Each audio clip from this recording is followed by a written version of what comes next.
सांगावं आणि तुम्ही ऐकावं म्हणून मला अजिबात कीर्तन करायचं नाही, नाही का? एवढ्या दुरून किंवा कोण्या गोष्टीचा एकदमच निवळ स्वार्थासाठी आली वा असं नाही. फक्त तुम्ही उद्यापासूनच दरबारामध्ये गुरु महाराजांच्या समोर एकच मला वचन द्या, वचन अवघड नाही. झालं तसं करा. उद्यापासून प्रत्येक काम करताना नाम घ्यायचं. गुरुनाम दिला असेल गुरुनाम घ्या. कोण मंत्र गुरुचा घेतला नसेल, नाम घेतलं नसेल, उघडे नाम आहेत. आनंद मालकाचे, दत्त मालकाचे, दिगंबरा येई बा दत्ता, नाही का? देवा दत्ता, देवा दत्ता, हे कीर्तन भक्तीत म्हणता येणारे नाम आहेत. हे नाम घ्यायचे.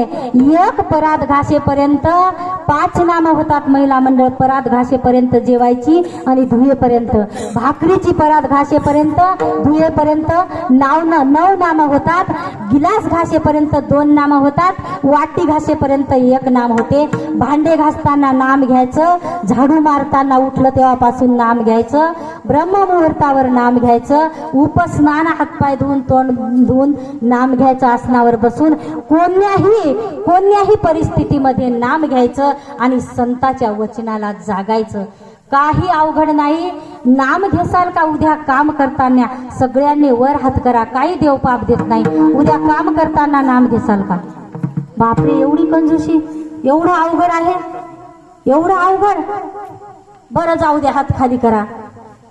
एका जागी एक महाराज आलेत आमच्या विदर्भामध्ये. सगळं सांगायले तुमचं, आणि महाराजाचं दर्शन घेतलं की जे नाही ते मिळालं. खरी गोष्ट आहे. येता? मी पत्ता देते, येता का? तुम्हाला आता माहित झालं हे दाटू का तुम्हाला? तसं नाही. नाम सगळे काम करताना आता दादांनी प्रमाण उचललंय, त्या प्रमाणावर लक्ष द्या आणि काही लाज नाही.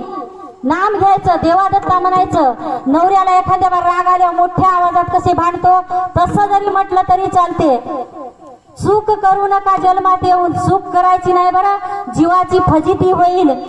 केवढी चूक केली, चूक केली, फजिता जीवाची झाली. केवढी चूक केली, चूक केली, फजिता जीवाची झाली. केवढी चूक केली,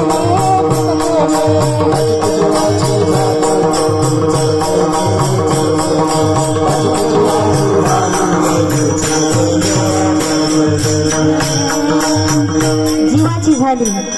शरीराची फजिता होत नाही बरं का? शरीराची फजिता जर लेक सुना चांगल्या नाही निघाल्या. ग्रामीण भागामध्ये फजिता जास्त नाही. शहरी भागामध्ये वृद्धाश्रम टच भरलेत. वृद्धाश्रमाला मी नाताईच्या वाढदिवस वृद्धाश्रमात करते. काय त्या महिला रडतात.